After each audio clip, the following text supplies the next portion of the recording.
Bonjour madame, votre nom s'il vous plaît. Docteur Thoraya Annebi Atiya. Votre opinion, si vous permettez, sur le 4e congrès? Eh bien, cela est mon 4e congrès, justement. Et ce congrès-là, en fait, c'est toute une histoire. C'est un suivi qu'on a eu tous ensemble. Nous étions quelques scientifiques des pays du Maghreb et de France qui avons voulu échanger sur les toxi-infections alimentaires. Et pour que cet échange devienne pérenne et qu'on construise dessus, nous avons décidé de faire des associations scientifiques, chacun dans son pays, et d'en faire un consortium. Ainsi, nous pourrons travailler dans le temps et construire pour que un congrès, ça ne soit pas seulement là, maintenant, aujourd'hui, et puis il n'y a plus rien après. Et donc, c'est une construction de formation, de recherche scientifique, et surtout, on voudrait, comment dirais-je, promulguer... je ne dirais pas le mot vulgariser parce que c'est un mot qu'on n'utilise pas vraiment, mais sensibiliser la population du Maghreb à cette nouvelle notion qu'est la sécurité sanitaire des aliments. Et qui n'est pas tout à fait comme les autres notions, avant on disait hygiène ou propreté, etc. Ça, c'est une notion qui est très complexe, où il y a de la science, où il y a de la législation, et où il y a de la recherche, d'accord. Et cette notion-là, nous sommes en train d'essayer d'en faire quelque chose qu'on s'approprie au Maghreb, quelque chose qui nous est spécifique. Voilà un petit peu l'aventure qu'on a tous ensemble ici et qu'on continue dans nos pays. Par exemple, moi je suis là au nom de AMSA Tunisie. Comme vous connaissez AMSA Maroc, moi je suis AMSA Tunisie et tout le long de l'année nous avons fait des formations, d'accord, dans mon pays. Et on compte aujourd'hui travailler encore plus ensemble avec les 4 pays du Maghreb. Un petit mot pour l'AMSA Maroc. هما أصدقائي وأحبائي وإحنا اليوم في هالمدينة باش نقول عظيمة متاع فاس. كان باش نروحوا باش نخليو عقلنا في فاس خاطر هي مدينة جميلة جدا والبشاشة متاع الشعب المغربي حاجة رائعة وحسينا رواحنا ما بين إخواننا. شكرا. الاسم كريم. الدكتور حمود إبراهيم رئيس المختبرات الميكروبيولوجيا في المكتب الموريتاني للتفتيش الصحي ومنتجات الصيد وزراعة الأسماك التابع لوزارة الصيد. نحن هنا من أجل المشاركة في فعاليات النسخة الرابعة من المؤتمر المغاربي حول التسممات الغذائية المنظم حاليا في فاس. وهذا المؤتمر له دلالة خاصة نظرا أولا لما تحمله مدينة فاس من دلالة معنوية وروحية وفكرية، إذ هي بحق مدينة العلم والمعرفة، مدينة الأولياء والعارفين بالله. ونحن إذ قدمنا هنا قدمنا من أجل المشاركة مع إخواننا المغاربة القادمين من شتى دول المغرب العربي. هذا المؤتمر له دلالة خاصة أيضا لأنه يرمز إلى التعاون الوثيق بين مختلف أطياف المجتمع العلمي المغاربي. وهذه النسخة تحمل الكثير من المواضيع الهامة وتدل أيضا على أن المستوى العلمي للدول المغاربية أصبح مستوى جيد. وبهذه المناسبة نتقدم بالشكر الجزيل للمنظمين لجنة التنظيم المشرفة على تنظيم هذه النسخة ما بذلته من تضحيات من أجل أولا إضفاء أجواء الراحة والطمأنينة للمشاركين، وأيضا ما بذلته من الحرص على تقديم مواضيع جد هامة في هذه النسخة، ونأمل إن شاء الله أن تكون النسخة القادمة والنسخة بعد القادمة إن شاء الله في نواكشوط في موريتانيا، وسنتشرف بدعوة الجميع للمشاركة في هذه النسخة إن شاء الله. Le quatrième congrès qui s'est déroulé à Fès a été très riche en débats et en informations partagées de différents pays du Maghreb. Le point fort de ce congrès, c'est qu'il a mis en avant la jeunesse avec leurs travaux. Donc la relève est là pour nous représenter, Inch'Allah. Il y a beaucoup encore de choses à faire sur la sécurité sanitaire des aliments, mais je pense que les forces humaines sont là pour promouvoir cet aspect. Pour le thème de ce congrès, le thème, c'est la sécurité sanitaire des aliments, et donc c'est toutes les résultats des expériences menées au niveau universitaire, au niveau de la recherche, au niveau des laboratoires, de la santé publique. Et je pense que les échanges sont très bénéfiques pour essayer de comparer les résultats intermaghrébins et pour aller de l'avant. Un petit mot pour l'association marocaine. Je pense que l'association marocaine est très à la hauteur de ce congrès et qu'on lui souhaite plein succès, Inch'Allah, dans la continuité. Merci. Merci.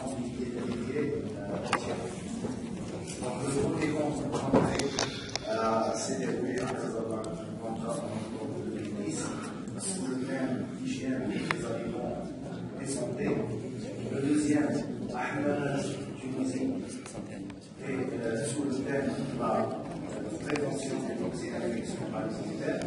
Et c'est à ce moment-là où il y avait les proches des deux associations, des deux sections marocaines et tunisiennes. Et on espérait se trouver des médias avec les sections des autres pays du Maghreb. Alors, la deuxième fois s'est déroulée en Constantine, en Algérie, sous le thème sécurité sanitaire des aliments au Maghreb face à la mondialisation. Je crois qu'il y a eu un retard dans la mise en place, la création de l'ANSA Algérie, mais en connaissance, c'était en cours. On ne sait pas jusqu'à présent s'ils ont réussi à avoir. Et on avait aussi l'espoir, disons, d'avoir parmi nous, l'ANSA Mauritanie, mais je crois que l'équipe présente cette année a montré toute la volonté pour faire aboutir ce projet et adhérer à l'ANSA Maghreb. Donc, le quatrième congrès maghrébin, le présent congrès maghrébin sur la sécurité sanitaire des aliments face aux mutations sociétales et à la mondialisation, ici à Fès. Et il y a eu aussi un congrès organisé, un congrès international sur la surveillance de l'environnement, sous le thème sécurité sanitaire de l'environnement à Casablanca en octobre 2013. Donc voilà, il faut dire que tous ces congrès ont fait participer, en plus de tous les collègues de l'ANSA Maghreb, des collègues aussi européens, de la France, de Belgique, des représentants de l'Union européenne, etc. Donc, il y a toutes les dimensions. Alors, concernant la formation et le perfectionnement, on a l'honneur d'avoir réussi ensemble, maghrébins, européens, membres de l'ANSA,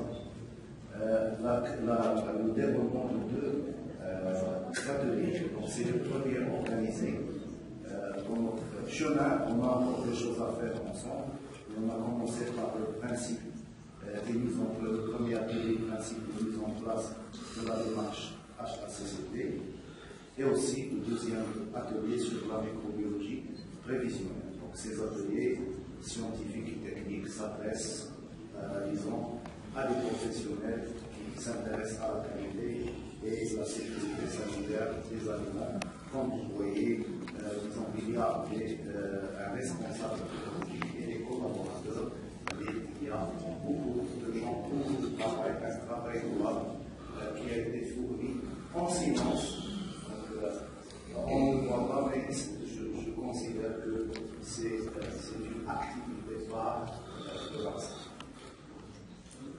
Donc, je regrette de ne pas avoir parmi nous le professeur Chézé. J'espère pour lui un bon rétablissement. Pour des raisons de santé, il n'a pas pu être parmi nous. Mais son âme est avec nous parce qu'il a fait tout le travail de fond, a été fait avant que le congrès soit. Avant que le congrès démarre. Donc, nos salutations à notre ami et frère.